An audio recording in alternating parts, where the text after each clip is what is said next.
Alhamdulillah wa syukurillah. Sahabat-sahabat, mari kita mulai dengan basmalah. Bismillahirrahmanirrahim. Allahumma sholli ala Sayyidina Muhammad wa ala ali Sayyidina Muhammad. Tidak ada puji, tidak ada daya dan upaya kecuali dari Allah Ta'ala.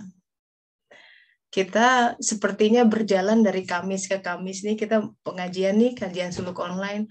Kita berjalan dari hari ke hari, buka mata ketika pagi tadi bisa sholat, beraktivitas, seolah-olah itu hal yang biasa gitu ya. Memang biasa begini, begitu. Karena kita sudah dalam modus itu selama berdekade lamanya. Seolah-olah habis ini masak, seolah-olah the world is in our hands. Seolah-olah I have the string, seolah-olah aku yang mengendalikan semuanya. Seolah-olah bahwa kalau sumber-sumber rezeki, kalau perantara-perantara pemberiannya itu tidak ada, musnahlah kita gitu. Gawatlah kita gitu. Sehingga kita punya ilusi bahwa yang memberi rezeki itu si bos itu, perusahaan itu, warisan itu, deposito itu. Lupa melihat dan lalai menjangkau sesuatu yang hakiki di balik itu, yaitu sang pemberi rezeki. Bahwa semua itu adalah mediator. Tentu saja karena uangnya tidak langsung turun dari langit begitu cara Allah di dunia ini, itu kita sedang mengalir dalam dunia sebab akibat. Harus ada reasoning. You have to work hard gitu kan di bumi ini gitu. Ya memang keajaiban kadang terjadi gitu, cuma kan tetap itu harus melalui sebuah hukum fisik gitu, syariat kehidupan. Itu cara kita berjalan ya, berlayar di dunia ini. Seringkali kita lupa bahwa kehidupan ini setiap nafasnya adalah sebuah keajaiban. Kita lupa bahwa kehidupan sendiri, bahwa kita hidup sebagai manusia, bisa nafas begini, semua elemen tubuh, baru raga saja sudah diaturkan oleh Allah Ta'ala, bertriliunan nikmatnya nggak bisa hitung. Kalau semua elemen sel dihitung, ya satu sel rusak kan bisa jadi kanker tuh. Dia dimulai dari satu sel, kemudian bermutasi kemana-mana. Allah aturkan. Selama ini kita nggak punya kanker, it's because bukan semata-mata aku berolahraga, aku jaga makanan, iya secara syariat. Tapi toh ada orang-orang yang begitu juga, toh jadi. Jadi kita di ruang sebab akibat ini bukan berarti kita tidak berikhtiar, tapi kalau dalam suluk kita mesti berjuang untuk melihat tangan-tangan Allah, the invincible hand yang ada di balik semua fenomena itu. Bahwa Dia hadir setiap saat. Bahwa Dia dekat. Tak pernah beranjak dari kita. Dia yang paling setia. Saat semua datang dan pergi, Dia selalu ada. Sejak awal sampai akhir, abadan. Sampai kapanpun juga. Jiwa faham itu. Nafs kita hasratnya itu kepada Allah Ta'ala. Sejak di alam alastu bi rabbikum, dia menjawab qala bala syahidna, kami menyaksikan ya Allah. Syuhada sudah jadi penyaksian itu, dia kemudian tak bisa berpaling ke lain hati. Yang dia tunggu hanya ketika berita langit datang. Maka salah satu tanda jiwa seseorang mulai Allah bangunkan dari tidurnya yang lama, karena dia lumpuh oleh segala macam syai'ah, dosa, waham, dan lain sebagainya. Dia mulai haus dengan ilmu-ilmu Allah. Jadi rajin ikut pengajian. Alhamdulillah hikmah pandemi, pengajian semua bisa online, itu biasa sekarang. Jadi kita tidak lagi terikat oleh letak geografis. Sekarang aja saya di Amsterdam, Telis di Bandung, ya, Mbak Ade di Bintaro, yang lainnya kan semua pemberian Allah Ta'ala. Itu baru hal yang bersifat fisik, sahabat-sahabat. Nah, ketahuilah bahwa satu nafas dari kita saja, kita bisa hidup, bisa, apalagi Allah izinkan, ya, Allah izinkan berzikir, karena tidak mungkin seseorang bahkan bisa menyebut nama Allah dengan sebuah pengagungan kecuali Allah izinkan. Dia seperti mengizinkan namaku disebutnya untuk diagungkan. Jadi ketika dengan punya pemahaman seperti ini, kita jadi paham kenapa seorang nabi seperti Zakaria alaihissalam dalam Al-Quran sampai diabadikan dalam suatu ayat. Ini nabi yang berpuluh tahun berdoa minta keturunan. Dalam suatu sejarah dikatakan menunggunya itu masa penantian 80 tahun. Kurang lebih. 8 dekade lamanya. Kesabaran macam apa coba? Hebat, ya. Dan yang paling hebat, ungkapannya ketika dia mengatakan, ya Allah, sesungguhnya aku tidak pernah kecewa dalam berdoa kepadamu. Dia tidak kecewa walaupun seolah-olah tidak dikabulkan 80 tahun yang lamanya. Sebenarnya bukan tidak dikabulkan, tapi kualitas anak yang memang Allah ingin berikan kepada seorang Zakaria adalah Yahya, yang dikatakan di ayat lainnya bahwa yang tidak ada satu orang pun yang punya nama seperti itu. Dalam arti orang kayak gini belum ada seperti sebelumnya. Itu hasil tarikatan bapaknya gitu, hasil jihad bapaknya 80 tahun lamanya untuk bersabar. Kadang itu juga yang kita suka miss gitu, ya. Kita suka tidak melihat hal itu ketika sesuatu permintaan kita seolah-olah tidak dikabulkan, itu sebenarnya hanya menunggu. Di satu sisi, penundaan itu sedang menumbuhkan sesuatu. Jadi sebenarnya diberi. Cuma belum komplit. Nah, makanya perlu sabar. Sabar dalam menanti semuanya. Kalau kita sudah dari awal menyerahkan, ya Allah, pokoknya tolong aturkan. Maka ketika dia terlambatnya dalam tanda kutip, kita sudah tahu bahwa, oh ya, itu dalam sebuah pengaturan ilahiyah, kita harusnya tenang di situ. Hati kita damai dengan sepakat sama Allah, ya udah, memang belum saatnya kita punya rumah, mungkin. Ya sudah, memang belum saatnya kita punya momongan di saat ini, dan lain sebagainya. Kita punya banyak keinginan dalam hidup, betul? Ya sudah, pengennya sih berhenti dari kerjaan, tapi ya belum memungkinkan karena secara akal pikiran, oh ya, saya masih banyak kewajiban. Adalah unreasonable, tiba-tiba abrupt meninggalkan. Bisa sih seperti itu. Maka ada doanya kan, dimintakan, dipindahkan oleh Allah dalam keadaan yang baik.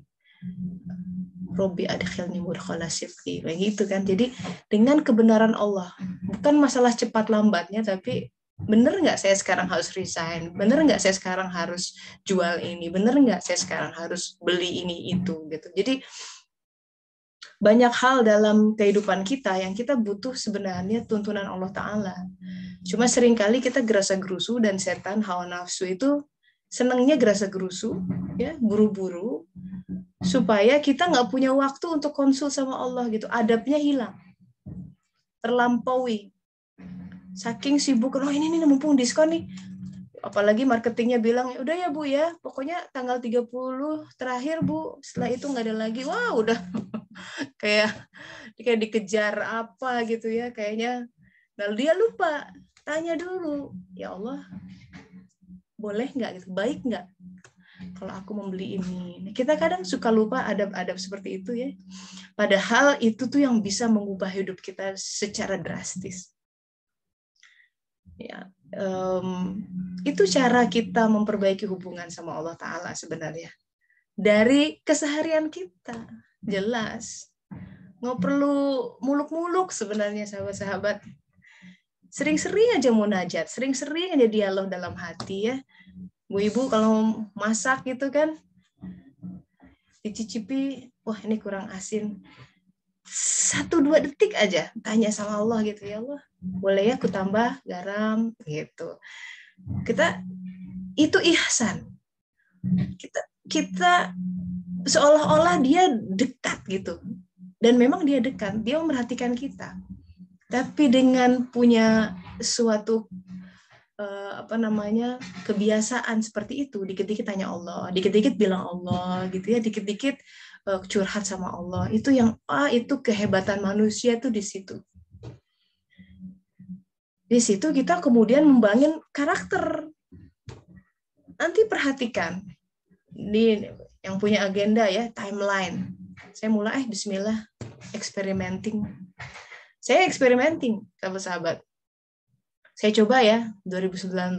Ya Allah, saya mau bikin sebuah persembahan yang khusus buatmu. Pokoknya every day I do something special for Allah. Ya, dalam bentuk ibadah tertentu lah gitu. Yang itu ibadah sunnah, karena kan hadis kursinya mengatakan barang siapa yang mengajarkan sunnah hingga aku mencintainya, begitu. Ini ingin dicintai Allah gitu pengennya. Jadi karena kalau kita melakukan ibadah yang mediocre, biasa-biasa aja, kita akan jadi hamba yang biasa-biasa aja. Kalau kita guru lah ya, di kelas ada 23 orang. Biasanya kita guru itu paling hafal murid yang sering jawab gitu ya, exceeding gitu. Tapi positif exceedingnya, karena yang nakal juga diingat. Tapi bukan dalam hal yang positif. Maksud kita adalah saya ingin memberikan sesuatu. Itu 2019 menjelang lagi musim ya liburan musim panas. Konten dong itu berapa minggu ada undangan ke Oxford waktu itu 2019, and never before saya tuh meninggalkan anak-anak sampai 2 malam baru baru 2 malam aja udah bilang sampai, karena ya anak-anak tuh lengket banget sama aku gitu. Jadi kalau pergi tuh ya saya nggak tega gitu, kalau apalagi yang kecil nangis gitu kangen. Tapi itu anehnya suami saya bilang go. 2019 itu waktu di Oxford itu awal jumpa saya dengan Eric Winkle. Ya, sampai sekarang kita mengerjakan proyek bersama. Dia sampai ke Indonesia ada 2 kali, and so on and so forth. Kalau saya lihat ke belakang, oh ya, jadi ketika kita benar-benar itu ya, hadis itu, kita berjalan berselangkah, dia tuh sedepak gitu loh. Jadi apa yang kita beri dan dia berikan, nggak equal banget. Yang dia berikan tuh jauh-jauh melimpah. Tak ada bandingannya lah dibanding sekedar infak kita, zakat ya yang nggak ada apa-apanya itu sebenarnya. Tapi semoga karena dia melihat niat gitu. Jadi innama a'malu binniyat tuh bener banget. Jadi kalau kita benar-benar berniat, aku ingin sesuatu, ingin buat dia, itu dia bisa menangkap. Itu enaknya kita berhadapan dengan Zat yang Maha Tahu. Dia Maha Tahu isi hati kita. Tanpa kita bicara pun. Hanya saja kita membangun komunikasi sama Allah tuh sahabat-sahabat sejak di sini. And it's very crucial. Sangat penting. Kalau kita nggak biasa tadi ya bermunajat sama Allah Ta'ala, curhat, dialog berdua, walaupun mau itu dalam sepi atau dalam keramaian. Ya, kalau dalam keramaian hati-hati dialognya, jangan kelihatan kayak orang gila ya kan. Dalam hati aja kadang gitu. Harus lihat-lihat kondisi. Tapi kita mencoba memanggil dia, dan itu sahabat-sahabat ada kehangatan dalam hati, beneran. Kehangatan dalam hati yang walaupun di luar hujan, badai seperti kemarin, tapi hati tuh ringan gitu. Hati tidak takut, tidak bosan, dan kita menjadi anehnya ya memaknai setiap hal yang kita lakukan yang sebelumnya itu, kalau saya melakukan itu kayaknya waste of time gitu loh. Kayak misalkan that's me ya. Kita ibu-ibu ya. Bapak harap maklum kalau ibu-ibu ya kan sehari-hari tuh aduh kerjaan tuh nggak habis-habis. Tuh Dian tahu tuh yang anaknya banyak. Cucian selalu menumpuk ya. Cuci piring kayak lantai harus selalu dipel. debu harus selalu dilap. Itu tuh regularly gitu. Itu kalau nggak punya rasa mentalitas untuk sabar, tekun, dan memaknai itu sambil gitu tuh, ini buat untukmu ya Allah ya. Kita ngelap meja tapi ditujukan untuk Allah Ta'ala. Aduh, itu nyampainya tuh di sini gitu loh, di hati. Jadi kita tidak kemudian memilah-milah pekerjaan kalau udah begitu mentalitasnya. Bahwa kita ngepel itu kualitas yang sama dengan kehusuan kita di atas petak sejadah, harusnya begitu. Kualitasnya ya, kualitas zikir, kualitas connection sama Allah Ta'ala. Dengan demikian kita sholat dimanapun sebenarnya. Mau head juga, dalam arti yang hakiki ya. Karena kan sholat itu untuk zikir. Begitu hati kita dibiasakan zikir kepada Allah seperti itu, walaupun kita nggak nyebut la ilaha illallah, la ilaha illallah, tapi kita menyebut, ya Allah ini aku buatmu ya, buat itu zikir tuh sebenarnya. Karena kita memanggil dia, kita berusaha untuk connect sama Allah Ta'ala, kita menyeru Sang Maha Pencipta yang mengatur seluruh alam, mulkiyah, malakut, jabarutnya. Kalau itu dia diseru, apa yang menjadi hadiah adalah dia berikan tools untuk senantiasa komunikasi. Gitu. Kayak kita lah ninggalin anak, enak kan kita suka kasih handphone misalkan supaya bisa komunikasi, bener nggak? Udah di mana? Udah makan belum? Nah Allah tuh kayak gitu loh, pengen tahu kita, aku kasih cara komunikasi supaya kita bisa komunikasi, checking up gitu. And what is that? Sarana komunikasi itu adalah qalb yang menyala, qalb yang hidup. Sebenarnya setiap manusia terlahir dengan qalb. Bayi itu qalbnya hidup. Tapi dilalah seiring dengan pertumbuhan, seperti yang Rasulullah SAW katakan, setiap bayi terlahir fitrah. Orang tuanya yang menjadikan dia Yahudi, Nasrani, Majusi, dan lain sebagainya. Karakteristiknya, walaupun orang tuanya Islam, tidak mengajarkan agama lain, tapi karakteristik dari Yahudi, Nasrani, dan lain sebagainya, itu yang membuat si anak tidak lagi dalam fitrah. Qalbnya tidak bercahaya lagi. Artinya tidak berfungsi sebagai sarana komunikasi. Padahal coba lihat surat At-Taghabun, surat ke-64 ayat 11, kita lihat. Sambil lihat Al-Qur'annya ya. Surat ke-64. Boleh yang dekat Al-Qur'annya sambil dibuka supaya jari-jarinya sampai dia bisa bersaksi, aku dipakai buka Al-Quran. Ini kalau udah tua Mbak Ade bacanya agak begini. Dan banyak uban nih satu-satu nih. Bener, udah uban semua saya. Udah sebuah pertanda bahwa kita harus melihat tuh jauh gitu. Ya dibikin rabun dekat, jadi yang dekat dirabun-rabunkan. Kata Allah udah akhirat ya, akhirat gitu. Yang dekat sih rabun aja gitu. Oke, auzubillahiminasyaitonirrajim. Bismillahirrahmanirrahim. Ini satu rangkaian ya. Di awalnya Allah Ta'ala bicara mengenai ma asobaka min musibati illa biiznillah. Nah, aduh itu udah tajam itu beda. Tidak ada suatu musibah menimpa biiznillah kecuali biiznillah. Nggak mungkin. Jadi ini hukum ya, ini hukum. Tiba-tiba si copet mencuri handphone kita biiznillah. Tiba-tiba orang yang kita cintai diambil yang ada, biiznillah. Macam-macam ya diambilnya. Tiba-tiba berjarak, diambil orang lain, bisa juga kan, biiznillah. Kadang kita lebih terpaku kepada, gara-gara dia, gitu ya.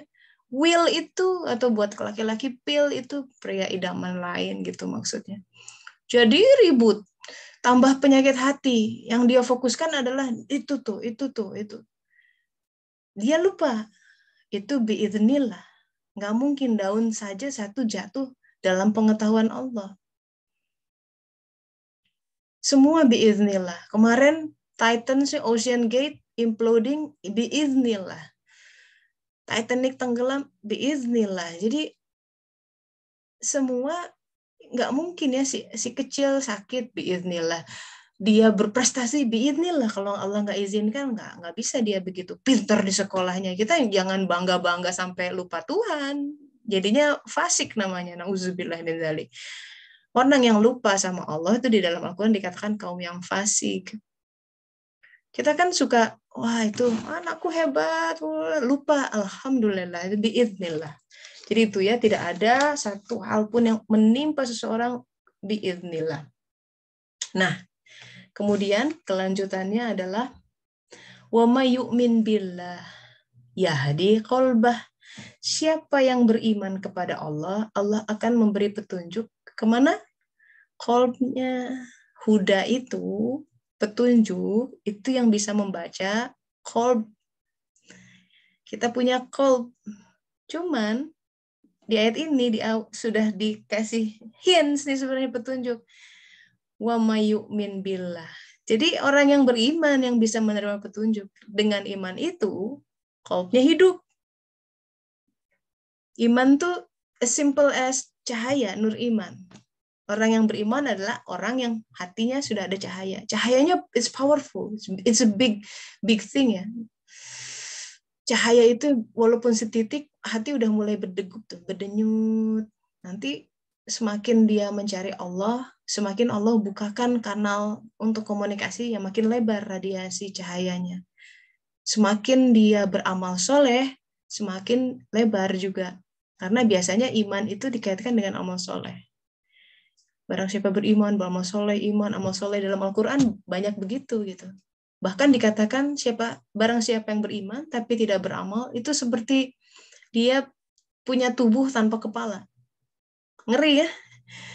Yang ya mati maksudnya, dia punya tubuh tapi nggak iman tuh kepalanya. Amal soleh itu maksudnya kalau punya iman tapi tidak digunakan sarana itu untuk beramal soleh, seolah-olah dia tidak punya iman saja gitu. Auzubillahi min dzalik. Dan kalau kita bicara amal soleh, tidak terpaku kepada sesuatu yang harus digerakkan secara fisik gitu ya, harus berkarya misalkan secara material. Oh, amal soleh itu misalkan membangun gedung, nggak mesti seperti itu. Derajatnya, range-nya luas sekali, dari mulai dia bersabar dengan tuntutan pasangannya, itu amal soleh. Dia sabar dengan kerewelan anak-anaknya, itu amal soleh. Dia bersabar dengan kondisi yang Allah berikan kepadanya per saat ini, itu amal soleh. Dan iman akan membantu. Karena cahaya sih ya, jadi dia menerangi. Walaupun itu sedikit, seperti halnya kita dalam kegelapan, sahabat-sahabat masuk ke ruang yang sangat gelap, takut tuh, deg-degan, apalagi malam-malam gitu ya. Satu saja lilin tuh udah membantu. Senter walaupun nyalanya kecil-kecil tuh, aduh, bantu banget dibanding gelap sama sekali. Itulah qalb kita. Kalau ada cahaya, walaupun dia sedikit, dikit-dikit dia akan mulai lihat gitu, mana yang benar dalam hidup ini. Nah itu, jadi ini sebelum masuk ke kisah Khidir dan Musa, ini kan peristiwa Musa, Yusha, dan Khidir ini adalah sebuah perjalanan suluk sebenarnya yang diperagakan di dalam episode pertemuan 3 nabi yang luar biasa ini. Khidir alaihissalam melambangkan alam ruh, alam jabarut, orang yang datang dari situ.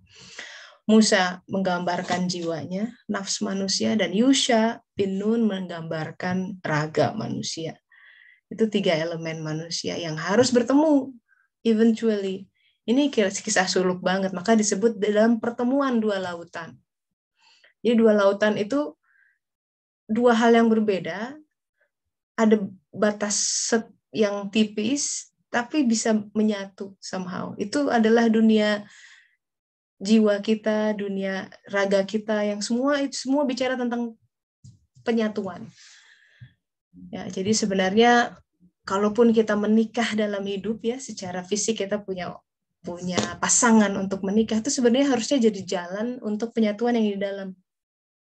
Bahwa raga kita harus nyatu dengan jiwa. Keinginan raga harusnya patuh sama keinginan jiwa. Jiwa kan inginnya mencari Allah. Itu tadi, dia sejak awal udah jatuh cinta aja. Sejak saat itu, kemudian dikirim ke muka bumi, dia cuma mencari mana amar Allah, mana begitu ada petunjuk Allah, waduh berjingkat dia gembira. Yes, ini dia yang aku cari gitu. Tapi dia punya counter ketika dia mau menuju Allah, raganya mesti diseret-seret. Raganya yang masih males, raganya yang masih marahan gitu ya, raganya yang egonya masih menggurita, itu bikin jiwa pontang-panting kepayahan dalam quest gitu ya, dalam pencarian pada kesejatian. Itu kenapa Nabi Isa alaihissalam mengatakan barier, penghalang terbesar antara seorang hamba dengan Tuhannya, ya dianya sendiri, dirinya sendiri. Yang mana egonya, hawa nafsunya, yang masih belum mau diatur sama Allah Ta'ala. Pengennya, menurutku yang terbaik ini. Sampai sedemikian rupa dia menjalarkan sifat Fir'aun tuh. Fir'aun kan selalu, dia mengaku sebagai Tuhan. Mungkin kita nggak berani ya, pede-pedean bilang aku Tuhan. Dibilang kafir lah itu. Tapi toh kita sok ngatur gitu dalam kehidupan. Bener nggak? Ya itu Tuhan-Tuhanan, itu kita kayak playing God banget gitu. Ya Allah, ini pokoknya ini yang terbaik. Kalau itu nggak terjadi tuh kayaknya kita, waduh, kita ingin hidup kita sesuai dengan skenario kita. Bahkan kita menjalarkan itu kepada anak kita gitu ya, bahwa ini nak, kamu tuh bagusnya gini. Allah nggak pernah ditanya. Dia nggak pernah dikonsultasikan gitu. Jadi apakah itu sebenarnya tidak sama dengan menjadi Tuhan atas hidupnya sendiri gitu? Walaupun ya secara ibadah gitu, tapi mentalitas dia yang menguasai, bukan Rabbul Alamin, Allah di situ. Nah itu hati-hati sebagai renungan buat kita. Dan itu bisa diobati tadi dengan exercise yang tadi kita sebut, bahwa banyak-banyak dong disebut nama Allah. Banyak-banyak dipanggil dia. Banyak-banyak dia tuh diseru. Karena sangat luar biasa ya, dia cuma kita bilang ya Allah, dia tuh langsung, aku di sini hambaku.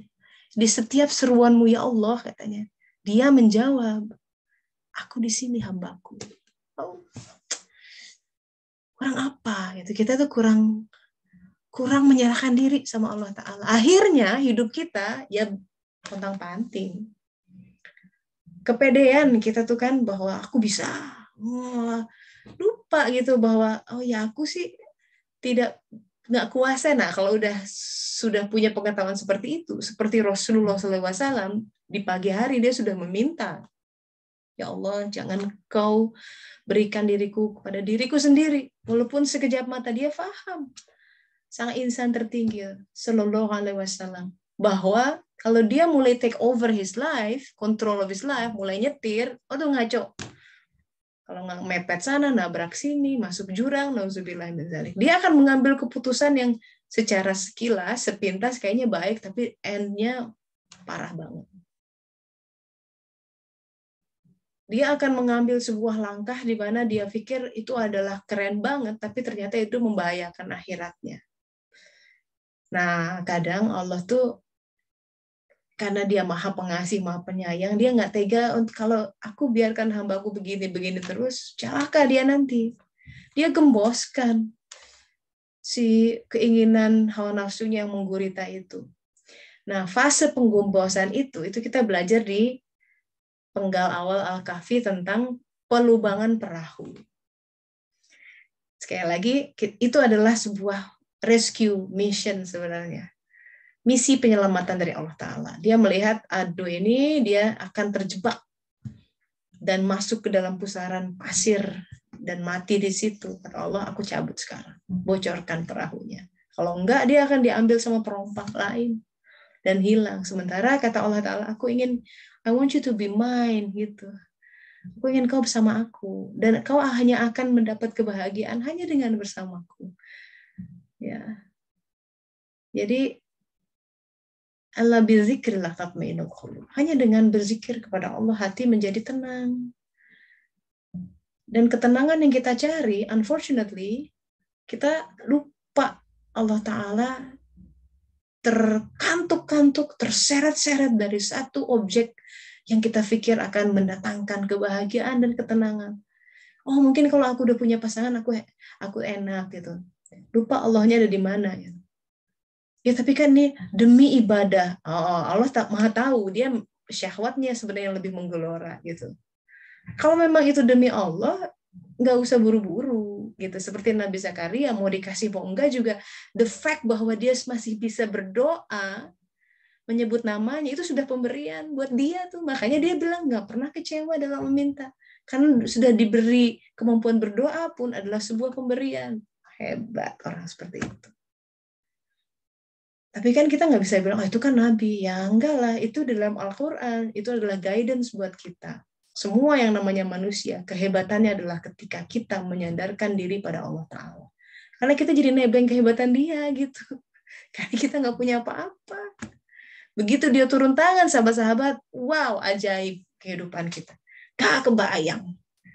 Gak kebayang. Bumi itu ditundukkan. Seperti halnya dulu, kenapa malaikat ditundukkan ke Adam. Itu kan malaikat besar tuh yang tunduk.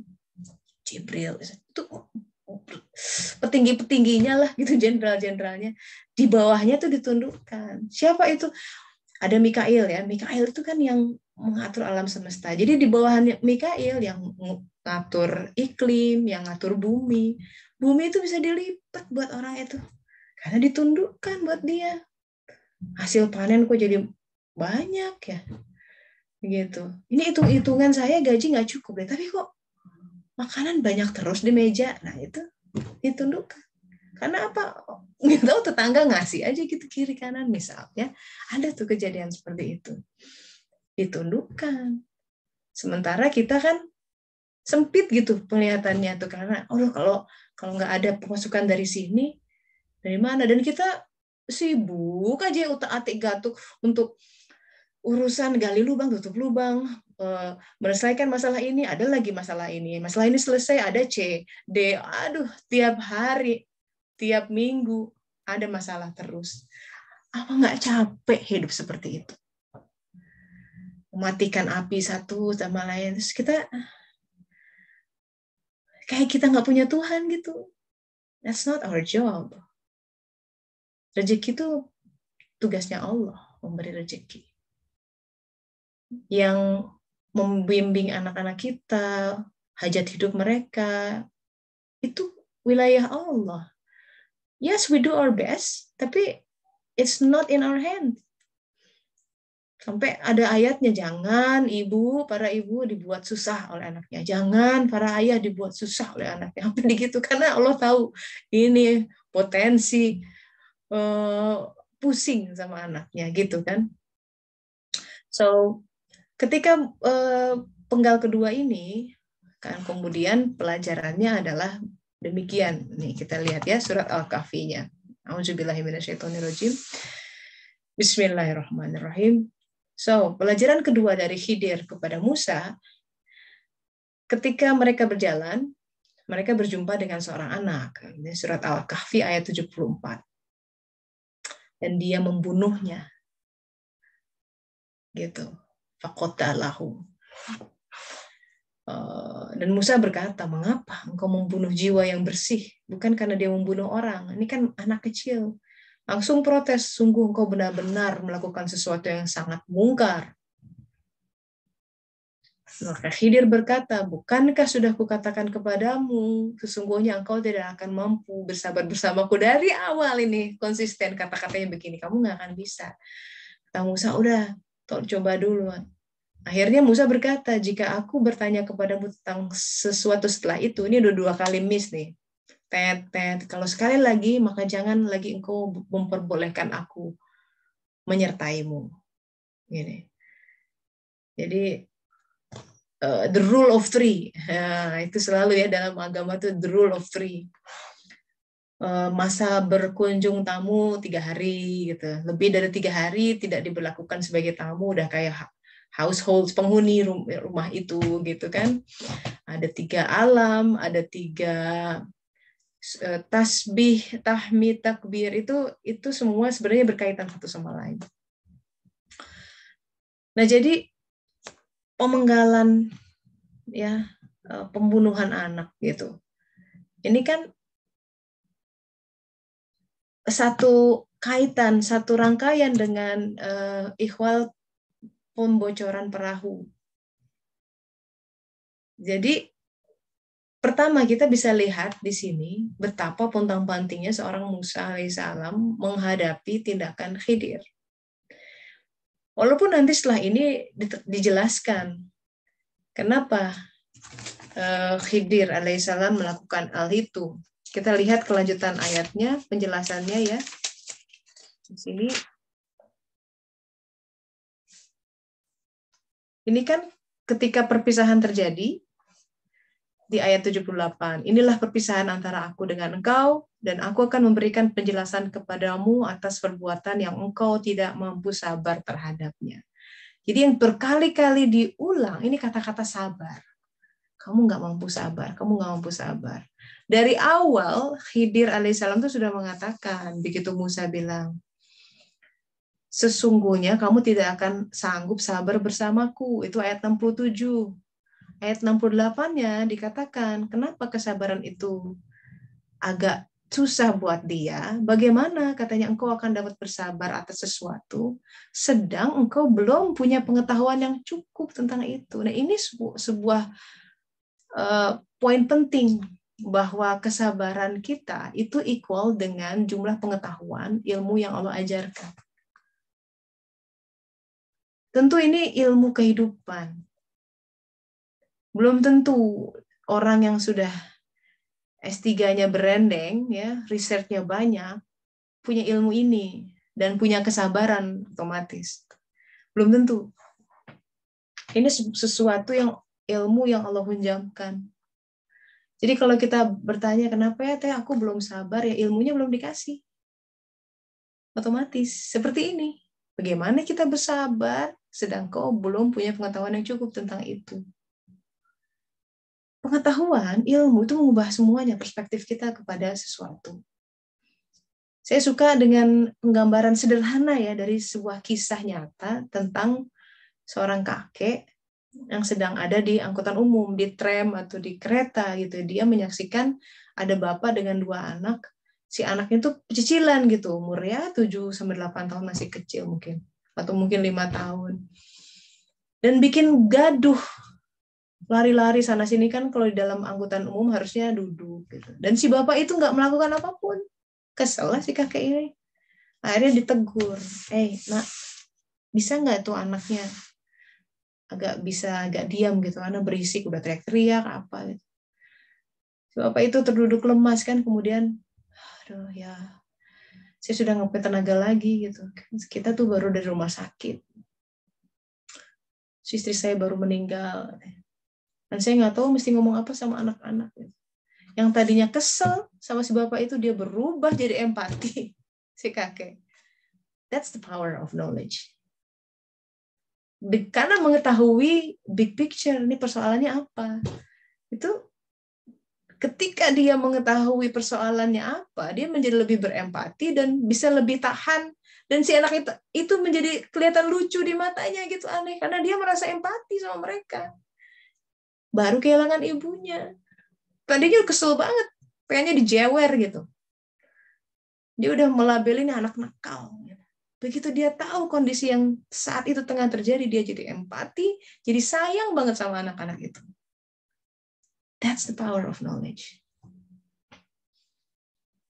Kadang kalau Allah belum kasih pengetahuan itu, hal-hal yang kita anggap kita alami sebagai suatu neraka gitu. Aduh, suami saya kok begini banget sih, gitu ya. Itu kehel gitu ya. Kalau Teh Wanti bilang kehelnya tuh kesel banget tuh sampai gondok gitu di situ. Iya, memang. Makanya mesti sabar dulu. Kaidahnya kalau pengetahuannya belum turun pun setidaknya sabar. Tahapan lain setelah sabar, sholat. Makanya dalam satu ayat, jadikan sabar dan sholat menjadi penolongmu. Nah, udah itu. Pegang itu. Aduh, itu Kalau itu tidak bisa berfungsi dalam kehidupan, I don't know what will. Karena itu kunci-kunci Al-Quran dalam menghadapi kehidupan. Jadikan sabar, sholat penuh. Di sholat itu kita minta ihdinas siratal mustaqim. Di antaranya adalah, ya Allah, tolong tunjukkan aku ini permasalahannya seperti apa. Terhadap hal-hal yang bikin kita pusing, gitu ya, bikin kita deg-degan, bikin kita gelisah, nggak tenang. Itu justru adalah sebuah ruang-ruang fakir di mana Allah menurunkan tangga, ayo dong makanya dekat sama aku, begitu kira-kira. Ya, jadi itu kuncinya. Jadi kalau misalkan kenapa ya kok saya belum bersabar, ya memang belum turun pengetahuannya berarti. Gimana caranya berikutnya untuk turun pengetahuannya? Pertama, gimana mungkin pengetahuan itu akan terakses kalau kita nggak hidup? Karena yang yaqilu nabiha itu bicara tentang qalb. Dalam Al-Quran, semua yang tentang akal, itu bukan akal ini yang di dalam tempurung otak. Bukan. Itu bicara tentang qalb. Jadi pengetahuan itu bisa diakses kalau kita mulai nyala. Qalb nyala karena dia punya nur iman. Nur iman diberi karena hamba itu, orang itu udah mulai butuh komunikasi sama Allah Ta'ala, butuh dibimbing, butuh petunjuk yang spesifik. Dari dalam hati, mengaku lah pokoknya aku ternyata nggak bener kalau aku memimpin kehidupan, yang nyetir tuh aduh ya Allah engkau aja deh yang nyetir, sok silakan mau kemana pokoknya aku percaya 100% dalam genggamanmu. Wah itu hebat, langsung oke ya, siap ya, Bismillah, bam, and enjoy the road ya, walaupun pakai roller coaster dibulak-balikan, tapi kita dipegang gitu. Walaupun gini, ya jukir balik gitu. Kemarin ada, astagfirullah, kasihan tuh. Naik roller coaster, terjebak ya kan. 3 jam katanya tuh. Jadi pas lagi posisi di atas begini, pusing. Pusing kan? Nah itu. Tapi kan ada safety, jadi nggak jatuh. Nah dalam kehidupan tuh kita memang dalam roller coaster, dibulak-balik. Tapi kan pertama relnya ada, nggak akan sampai loncat kemana. Yang kedua, Allah yang megang. Don't worry gitu. Itu kayak kita belajar berenang terus dipegangin sama instruktur, terus kita yang gelagapan, terus kata instrukturnya, tenang aja, tenang. I have you, I got you, don't worry gitu. Allah selalu bilang I got you. Kitanya yang kurang percaya sama Allah sebenarnya. Semakin kita kurang percaya, makin kita meragukan dia, makin kita panik, gelagapan gitu. Nah, sebagai penutup supaya kita ada waktu diskusi terkait dengan pembunuhan anak kecil gitu ya. Ini kan sesuatu yang kemudian bikin Musa pusing. Itu tadi ya, bahwa kalau memang pengetahuannya belum equal, memang Musa itu kan alam malakut, Khidir dari Jabarut. Itu sudah menunjukkan dalam pengetahuan alam Jabarut lebih tinggi. Itu bikin Musa pun geleng-geleng gitu. Tapi kemudian begini, pelajaran lain adalah bahwa ketika Ruh Allah ya kuasanya turun, yang digambarkan di dalam episode berupa Khidir yang membunuh anak, itu jadi kadang adalah fenomena dalam kehidupan yang bikin kita nggak masuk akal gitu. Kok begini? Dan itu tidak sedikit yang orang terjungkal, kemudian katanya Tuhan Maha Pengasih, kok dia mengizinkan ini itu ya kan? Dia menjadi kecewa dan nggak mau lagi menyebut Tuhan, nggak mau lagi beragama. Tidak sedikit yang seperti itu, sahabat-sahabat, nauzubillah min dzalik. Tentang memenggal itu, kan Khidir alaihissalam mengatakan setelah itu, dan ini dalam ayat 82 ya, apa yang kuperbuat bukan menurut kemauanku sendiri. Artinya itu perintah Allah Ta'ala. Bisa memusingkan kita ya, kok fenomenanya begitu gitu. Nah itu kita banget lah. Katanya, ya Allah, kalau aku mendekat padamu, kau akan menyambutku. Tapi kok penyambutanmu seperti ini? Itu. Padahal lagi bener tuh jalannya. Cuma kadang memang cara dia bisa bikin kepala pusing. Maka sabar. Kalau masalah kematian, dalam surat Fatir ayat 12. Sekali-kali tidak dipanjangkan umur seseorang yang berumur panjang, tidak pula dikurangi umurnya, melainkan sudah ditetapkan dalam kitab Lauh Mahfuz. Jadi kalau masalah ajal, buat si anak kecil yang Nabi Khidir bunuh, memang ajalnya sampai di situ. Kebetulan matinya karena melalui Khidir alaihissalam. Tapi kalaupun tidak begitu, dia mungkin tenggelam di mana dan lain sebagainya. Memang ajalnya harus begitu. Nah itu harus yang kita imani juga, bahwa ajal seseorang nggak bisa maju, nggak bisa mundur. Dalam arti kalau sudah ketetapannya demikian, hadis lain juga yang tentang 120 hari ajalnya sampai kapan, itu sudah kalau kita pegang itu harusnya hidup tuh jadi pilar tuh. Kita nggak akan terombang-ambing oleh sebuah fenomena yang jadinya endless ya. Kita liar bagaimana, aduh seandainya padahal ya udah it's done udah kejadian. Memang sudah saatnya. Alhamdulillah. Kan kita berdoanya gitu, innalillahi wa inna ilaihi rajiun. Itu adalah sebuah ungkapan keberserah dirian bahwa iya ya semua dari Allah dan kepada Dia akan kembali. Udah ringan and then berjalan lagi gitu. Jadi ini yang kedua, insya Allah minggu depan tentang pelajaran yang ketiga yang Khidir alaihissalam ajarkan kepada Musa.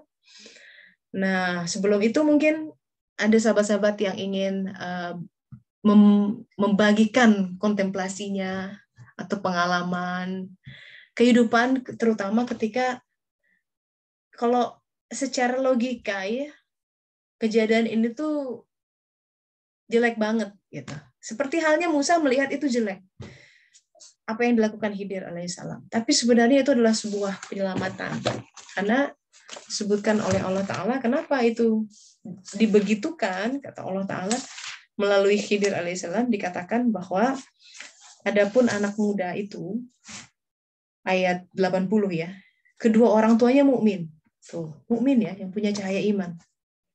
Kami khawatir kalau si anak itu, dia akan memaksa kedua orang tuanya kepada kesesatan dan kekafiran. Nah, ini sebuah tanda bahwa orang beriman tuh Allah lindungi kehidupannya di dunia dan akhirat. Bahkan dari anaknya sekalipun. Hebatnya orang beriman tuh ya. Jadi iman tuh perkara besar ya sahabat-sahabat. It's one of the biggest mystery and biggest power in this world. Cuman kita suka udah kayak terbiasa gitu kita beriman. But the reality is ketika ada cahaya itu suatu keajaiban yang mengubah hidup kita 180 derajat. Silakan, now it's your turn. Saya undang sahabat-sahabat untuk memberikan testimoni, boleh, share story, bertanya juga boleh. Ayo silakan. Ada Mbak Wilma, Mbak Liz, Teh Wanti. Teh Wanti ini ada 2 nih akunnya. Sama Teh Ria, Mbak Ratna, Mas Agung, ini rajin banget nih Pak Agung. Alhamdulillah. Masih di Kuningan Pak Agung? Ya, Teh Yen, sok silahkan.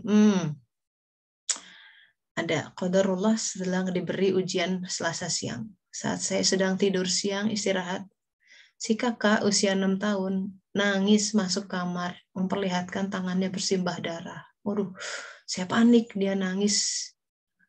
Dia menangis saja tapi tidak memberitahu kenapa. Darahnya udah kemana-mana. Pas sudah di luar saya tenangkan dia dan saya ambil nafas. Ternyata jari tengah tangannya terjepit buntu, putus di ujungnya. Astagfirullahaladzim. Atau harus dibawa ke rumah sakit itu ya, dijahit mungkin. Astagfirullah. Ya itu. Lagi di ruang gawat. Oh ya Allah. Ya.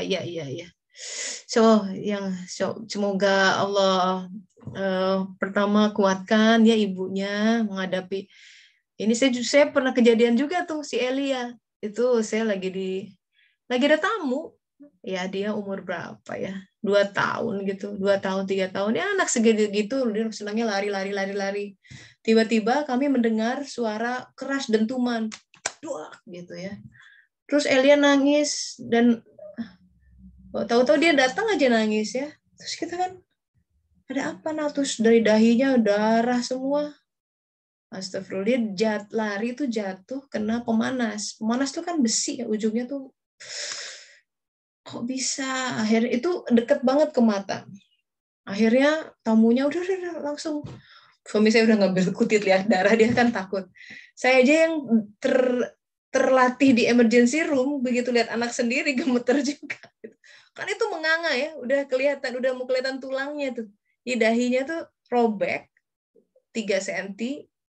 Kalau ditarik gitu ya udah kelihatan tulang. Astagfirullah. Udah dibawa. Sampai sekarang dia punya scar gitu kayak Harry Potter di situ. Jadi memang ya itu di luar, itu udah bismillah ya. Punten saya baru ikut Zoom, menjaga hati senantiasa ikhlas itu seperti apa? Wah, ikhlas itu ya Mbak Ida, waalaikumsalam warahmatullahi wabarakatuh ya. Ikhlas itu memang rahasia besar ya. Para sahabat bertanya kepada Rasulullah, apa itu ikhlas? Rasulullah nggak berani jawab. Tanya kepada Jibril, Jibril tuh nggak bisa jawab.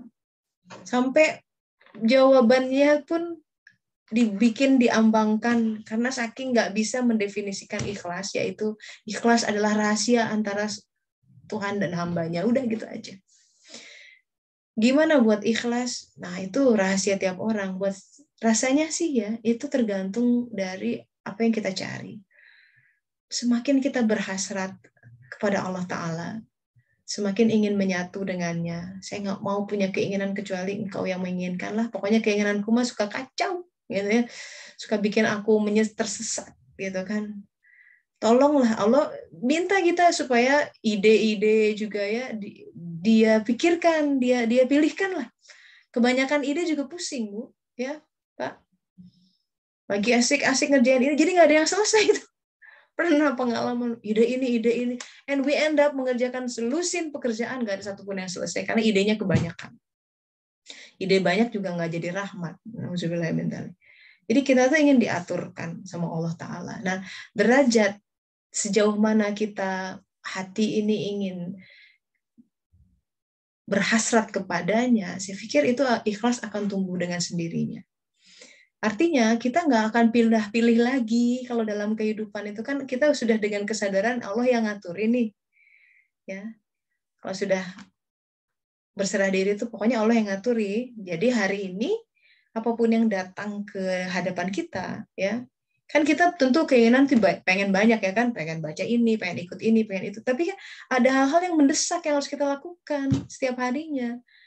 Masak mesti jalan, bener nggak? Dan masak tuh rangkaiannya banyak, mesti jalan dulu ke supermarket, beli ini, beli itu. Itu takes time and effort and everything. And kalau kita melihat itu sebagai waste of time, ya kitanya yang wasted gitu. Sayang banget kita tidak menjadikan itu sebagai tangga untuk mendekat sama Allah Ta'ala. Mestinya, semakin orang hebat, semakin orang menjadikan seperti Raja Midas. Semua yang disentuh jadi emas. Itu legenda. Maksudnya emas itu kan sebuah elemen yang abadi. Emas dari zaman sekarang sampai sekarang, dari dulu sampai sekarang harganya tinggi, benar nggak? Termasuk emas Jawa. Nah, jadi keabadian itu yang kita cari. Dan keabadian hanya terjadi ketika kita melekatkan diri kepada Sang yang Maha Abadi, Sang keabadian, Allah Ta'ala.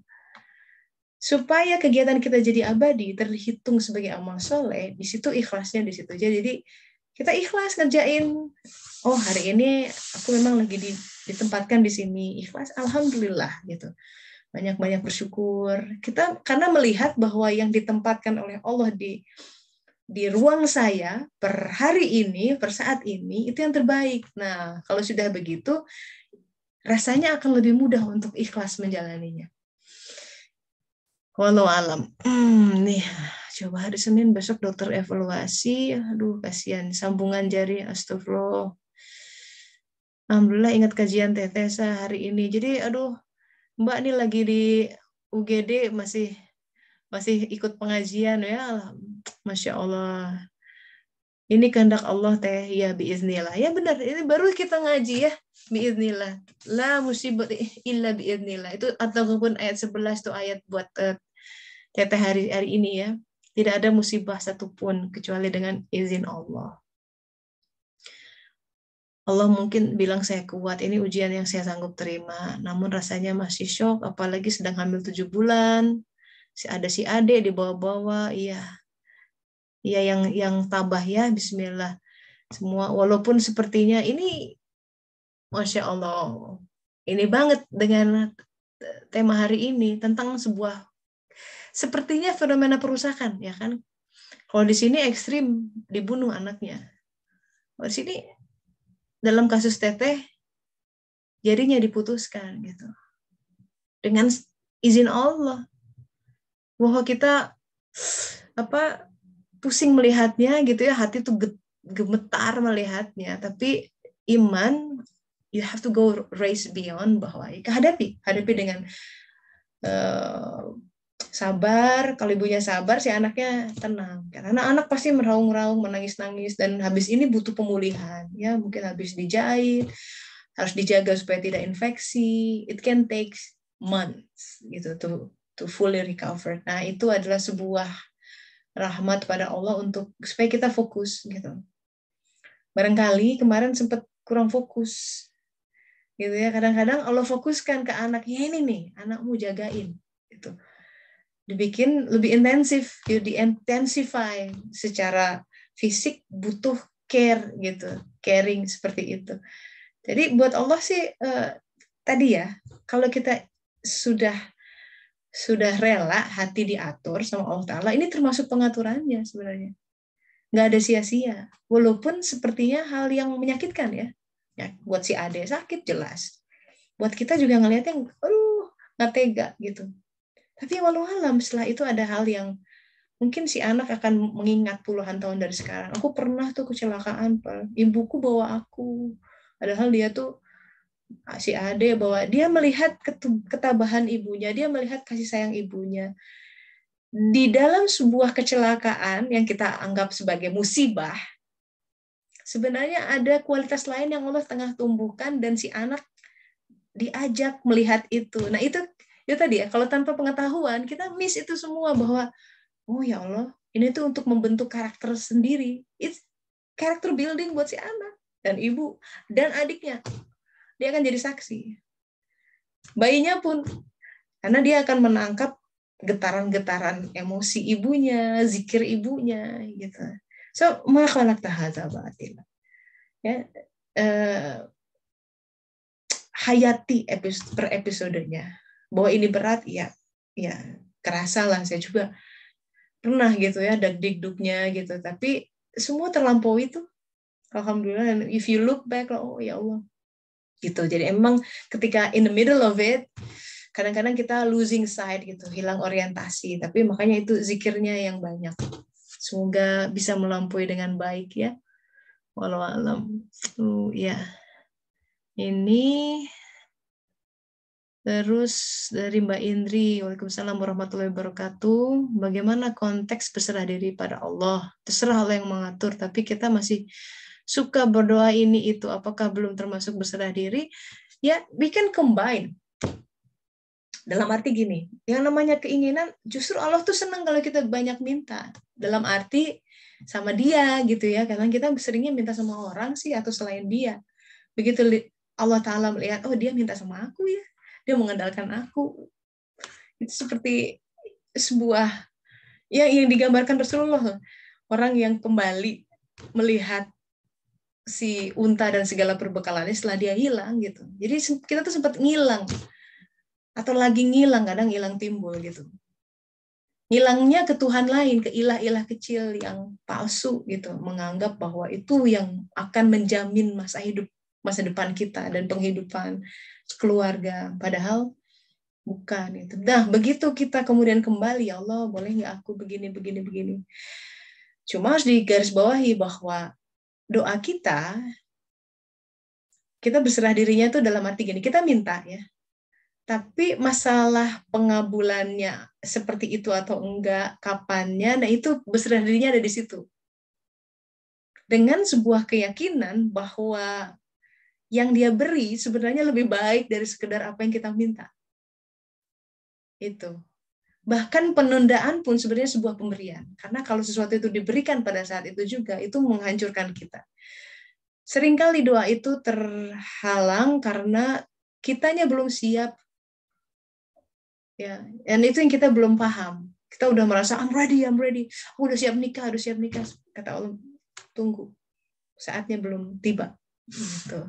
Nah, kadang pengetahuan itu kalau belum nyampe, kita kurang sabar. Ya. Satu lagi, kalau kita sudah disakiti, kemudian kita berjuang untuk memaafkan and move on. Berkali-kali bilang sama Allah, ya Allah, aku maafkan dia, aku ridho dengan takdirmu. Semoga musibah ini jadi penggugur dosa, karena aku sadar sepenuhnya dosaku terlalu banyak. Terus berjuang memaafkan dan melupakan. Tapi masih belum bisa melupakan. Setiap ingat sakitnya selalu bilang, aku maafkan dia ya Allah, tapi aku masih sakit. Maafkan. Apakah itu belum termasuk memaafkan? Ya belum, berarti kan masih ada grudge gitu ya, masih ada kesel. Ya itu jadikan itu, alhamdulillah nih sudah diidentifikasi. Jadikan itu bahan bermunajat kepada Allah Ta'ala. Pertanyaan itu sendiri sudah menjawab bahwa apakah itu belum maafkan? Ya belum. Karena masih ada kesel-keselnya. Kalau udah maafkan tuh udah bahkan lupa.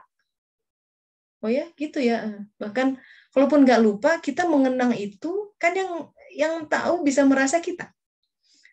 Ada nggak rasa sakit itu masih ada apa enggak? Atau kita udah bisa tenang menyebutnya? Udah nggak ada, udah ada berjarak gitu dengan sesuatu itu. Nah, kita yang bisa menjadi saksi atas hal itu.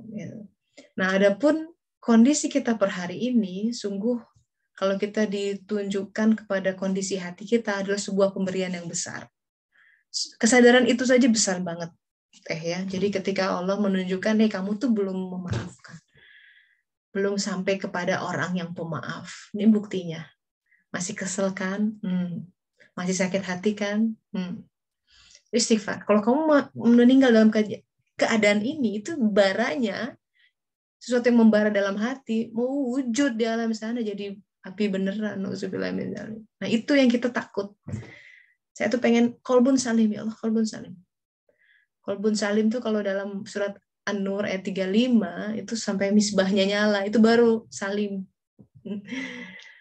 Awaludina ma'rifatullah. Sebelum itu gemeter terus sana. Ya, namanya juga sedang berjuang ya. Makanya kita dalam sebuah kegentingan sebenarnya dalam kehidupan tuh menyadari betapa bobroknya dalam kondisi hati kita gitu. Itu yang mengundang macam-macam tuh sebenarnya kan. Nah, sekarang menyadari itu istighfar banyak-banyak. Astagfirullah, astagfirullah, astagfirullah. Setidaknya Allah sampaikan, semoga kan gini ya, buat Allah tuh kun fayakun. Allah tuh maha pengampun, maha pengasih. Jadi buat yang niat aja, kalau sudah niat ingin kembali, kalaupun sudah keburu ajalnya, Allah akan gerakkan gitu. Ada kisah tuh tentang pembunuh yang sudah membunuh 99 orang gitu kan, dalam satu riwayat. Mati di tengah jalan sebelum dia mencapai kota yang dia ingin bertobat di situ. Udah keburu mati. Terjadilah dispute, argumen antara malaikat yang mau bawa dia ke neraka dan malaikat yang bawa dia ke surga. Kata yang bawa ke neraka, dia udah bunuh 99 orang nih. Gitu. Dan nggak mungkin kamu bawa orang ini. Terus kata yang bawa neraka, tapi kan dia udah niat mau taubat, harusnya niat itu. Argumen. Kemudian udah diputuskan gini, hitung jarak antara tempat dia meninggal di jalan itu dengan jadi posisi awal dia pergi itu, ya, tempat kota yang dia tinggalkan, tempat dia berbuat dosa. Apakah dekat ke kota berbuat dosa, atau lebih dekat ke kota yang dia hendak tujui? Dalam suatu riwayat dikatakan sebenarnya jasad itu masih nggak begitu jauh dengan kota tempat dia berbuat dosa. Kalau mau hitung-hitungan, dia masuk neraka. Tapi Allah yang Maha Pengasih memerintahkan malaikat si bumi ditarik, jasadnya dibikin mendekat. Jadi ketika kedua malaikat dihitung, si yang mau malaikat bawa dia ke neraka bengong. Kayaknya tadi lebih dekat ke aku deh. Kok jadi tambah jauh gitu. Ya udah. Case close. Itu pertolongan Allah. Ya, anything is possible. Jangan putus asa. Kata Allah Ta'ala, ya hanya orang kafir yang putus asa dari rahmat Allah. Selama masih ada nafas, selama kita masih bisa bilang la ilaha illallah, ya Allah, selama masih bisa zikir, ayo all out. Ya. Sambut hari ini dengan sebuah antusiasme, sebuah kesukacitaan gitu, ya Allah, ini darimu. And yes, that include Teteh yang sedang menunggu di UGD ya. Ini berat, iya. Tapi semua sudah dalam takaran Allah Ta'ala, gitu ya. Bismillah, semoga Allah kuatkan, ya. Semoga Ananda juga diberi kesembuhan yang baik di situ, insya Allah. Ya, kita yang mendengar, ya, kita menyaksikan nih ada sahabat kita yang mendapatkan musibah hari ini, sahabat-sahabat. Mari kita kuatkan dia dengan kirim doa Al-Fatihah sama-sama. Yuk kita hadiahkan bi barakati umum kitab Al-Fatihah. Auzubillahi minasyaitonirrajim. Bismillahirrahmanirrahim. Alhamdulillahirabbil alamin. Arrahmanirrahim. Maliki yaumiddin. Iyyaka na'budu wa iyyaka nasta'in. Ihdinas siratal mustaqim. Shiratal ladzina an'amta 'alaihim ghairil maghdubi 'alaihim waladdallin. Amin. Amin. Semoga berkah cahaya dari surat Al-Fatihah menemani Teteh ya. Dan siapapun yang sedang dalam gundah gulana, mungkin Allah Maha dekat. Ya, Allah Maha dekat. Panggil dia. Dia tidak beranjak satu helai rambut pun, dia selalu menunggu kita dan dia selalu menyambut ketika dia mendengar kita berkata, ya Allah. Dan dia akan mengatakan, aku di sini hambaku. And that is the most beautiful thing we can ever encounter in life. Gitu. Sesuatu yang bisa selalu kita andalkan, 24/7, kapanpun. Nggak perlu pakai pulsa, nggak perlu pakai membership fee or whatsoever. Yang diperlukan hanya hati yang memanggil dia. Gunakan itu sahabat-sahabat, mumpung masih hidup di sini, ya, sering-sering panggil dalam setiap kesempatan, dalam setiap keadaan. Itu yang membuat kehidupan kita menjadi lebih kaya dan lebih bermakna, insya Allah. Gitu ya. Mari kita tutup dengan doa akhir majelis. Subhanaka Allahumma wa bihamdika asyhadu an la ilaha illa anta astaghfiruka wa atubu ilaik. Alhamdulillahirabbil alamin. Alhamdulillah. Sahabat-sahabat terima kasih ya, semoga cepat sembuh tuh katanya yang di UGD, semoga ibunya juga dikuatkan, keluarga ya. Buat teman-teman yang lain, selamat melanjutkan aktivitas ya. Semoga Allah Ta'ala memberkahi setiap langkahnya, membawa kita lebih dekat sama Allah Ta'ala. Saya pamit dulu, Mai, saya tutup ya. Assalamualaikum warahmatullahi wabarakatuh. Sampai minggu depan insya Allah. Mari.